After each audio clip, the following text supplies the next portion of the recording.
Sveiki, brangūs profsąjungiečiai, gerbiami Ignalinos atominės elektrinės darbuotojai. Kaip ir žadėjome, grįžtame su paskutiniam naujienom dėl darbuotojų bazinių atlyginimų ir premijų. Taigi, apie ką pavyko susitarti su įmonės vadovybė, su valdyba ir ministerija. Taigi mūsų išgirdo, mūsų pasiūlymą, kad startuoti ne nuo 5,5, bet nuo 7%, kalbant apie bazinių atlyginimų peržiūrėjimą. Manom, kad tai yra labai svarbus žingsnis, kadangi žmonės pajus didesnį teisingumą. Kitas dalykas, nepaisant įmonės pateikto mechanizmo kaip alternatyva bazinių atlyginimų rėžių peržiūrėjimui, ką mes siūlėme, atlikus pareigybių įvertinimą, visgi mes turim 71 atvejį, kuomet darbuotojai per arti atsiduria prie maksimalaus rėžio dydžio. Šitą situaciją taip pat pavyko išspręsti, susitarti, kad šiem darbuotojams bus peržiūrėtas bazinis atlyginimas, atsižvelgiant pilna apimtimi ir atsižvelgiant į veiklos vertinimą. Tai nebus tokių situacijų ir neturės žmonės nuogąstavimų kaip praeitais metais. Skaitom, kad tai yra pliusas, geras žingsnis, tai įmonė savo klaidas taiso. Dar vienas žingsnis, dėl kurio pavyko susitarti, tai yra dėl premijų mokėjimo ne gegužės, o balandžio mėnesį, kaip ir buvo žadėta žmonėms gruodžio mėnesį. Taigi premijos bus išmokėtos balandžio mėnesį. Dabar kas liko neišspręsto ir mes tikimės, kad visgi valdyba peržiūrės ir savo poziciją pakoreguos. O būtent dėl premijų fondo 1 029 000 eurų paskirstymo.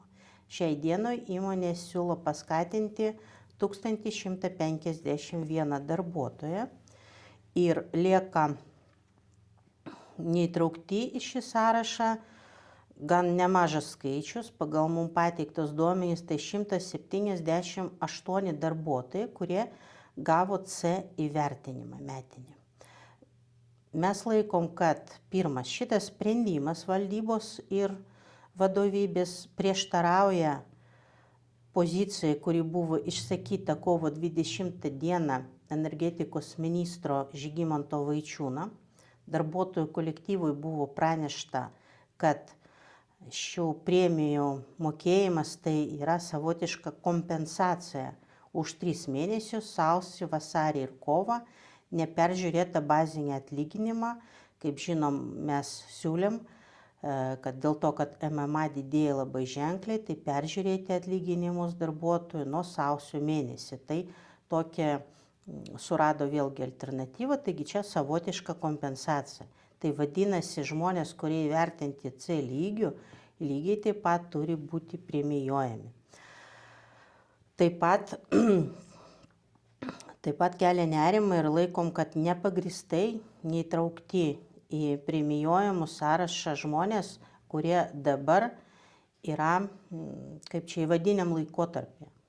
Tai čia yra žmonės, kurie ne vienerius metus dirba atominėje elektrinėje, prisideda prie jos veiklos efektyvumo ir jiem pagal mūsų darbo apmokėjimo sistemą nėra taikomas metinis įvertinimas, bet bazinis atlyginimas peržiūrimas po įvadinio laikotarpio. Tačiau, kalbant apie premijų mokėjimą, kadangi tai išskirtinis dalykas, darbdavys aiškina, kad tai yra ne pagal kolektyvinę sutartį, nors tai kelia abejonių, bet išimtinai pagal darbo kodeksą, tai tada žiūrim pirmą, tai niekas netrukdo darbdaviui įtraukti šios žmonės į premijuojamų sąrašą. Įstatymas leidžia. Tai kitas dalykas, su profesinė sąjunga nebuvo nei diskutuojama, nei bandoma suderinti, nei profsąjunga buvo informuota apie premijų paskyrimo tvarką ar kokį aprašą, jeigu aplamai įmonė tokį turi. Tai kolektyvinė sutartis, darbo kodeksas darbdavį visgi įpareigoja tai daryti, kadangi kalbame apie darbuotojų socialinę, ekonominę padėtį. Tai kadangi to nebuvo padaryta, tai dabar tarsi gesindami gaisrą mes siūlom, kadangi girdim darbuotojus, girdim jų lūkesčius ir sakom, kad reikia įtraukti tuos, kurie įvertinti C lygiui, niekas netrukdo, niekas neprieštarauja. Jeigu žmogui peržiūrimas atlyginimas, reiškia jisai dirbo su pliusu, gerai dirba. Vieni labai gerai, kiti mažiau labai gerai, bet gerai. Pas mus neperžiūrimas atlyginimas įvertintim D. Tai yra darbdavys fiksuoja, kad šitie žmonės dirbo nepakankamai gerai. Visi kiti turi būti paskatinti. Taip pat ir tie žmonės, kurie dabar įvadiniam laikotarpį ir nepagristai išimti iš šio sąrašo. Taigi šiandien mes išsiuntėm atitinkamą raštą ir valdybai, įmoniai, ministerijai ir laukiam operatyvaus grįžtamojo ryšio. Tikimės, kad darbdavys taip pat suinteresuotas dėl vidinio teisingumo. Dabar apie skaičius. Taigi, 1 029 000 ir 1151 darbuotojas. Kukliai nutylėta dėl vadovų paskatinimo. Žmonės klausia, tai ką vadovai nebus paskatinti?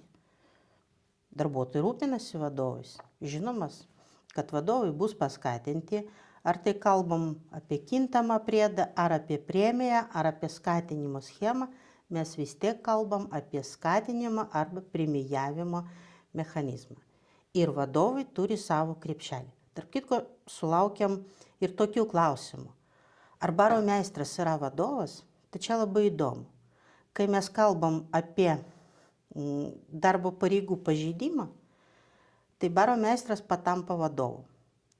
Pavyzdžiui, kai mes kalbam apie premijų mokėjimą, turiuomenį vadovų krepšelį, tai mes kalbam apie visai kitus vadovus. Tai nepainiosim. Tai reiškia 337 000 34 vadovams. Tai čia aukščiausio lygio vadovai, nors jų 16, kaip jeigu žiūrėt formaliai. Bet mums pateiktas skaičius 34. Tai čia kalbam apie aukščiausio lygio vadovams. Tai jų krepšelės, kartoju, 337 000.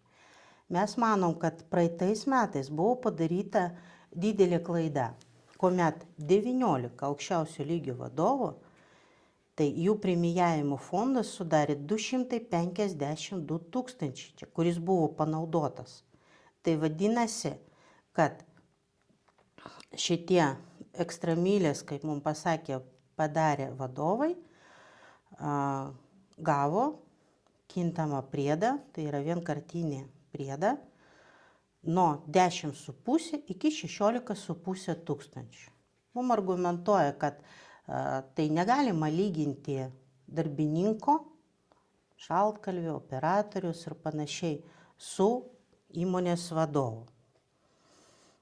Atsakomybė negalima lyginti, prisidėjimą. Labai abejočiau. Atsakomybė matyt yra lygiai gan didelė tiek šaltkalvio, tiek įmonės vadovo. Dėl prisidėjimo, ar tai pamatuojama tokiais pinigais, tiksliau tokiu skirtumu, kalbant apie paskatinimą. Manau, kad kalbam apie valstybės įmonę, tai nepriimtina. Tai todėl toks motyvacijos mechanizmas, jis patampo demotyvuojančių ir skaldančių žmonės tarpusavį. To neturėtų būti. Todėl mes kalbam 178 darbuotojų įvertinti C. Tam, kad juos įtraukti į premijuojamų sąrašą, prireikia maksimum 91 tūkstančių. Ar čia dideli pinigai? 34 vadovai, 337 tūkstančiai. 178 darbuotojai, 91 tūkstantis. Tai va toks palyginimas. Taigi mes manom, kad tą reikia koreguoti, kad tai, ką pažadėjo energetikos ministras Žygimantas Vaičiūnas, neprieštarautų tam, ką priėmė valdyba ir įmonės vadovybė. Ir tikimės grįžtamojo ryšio.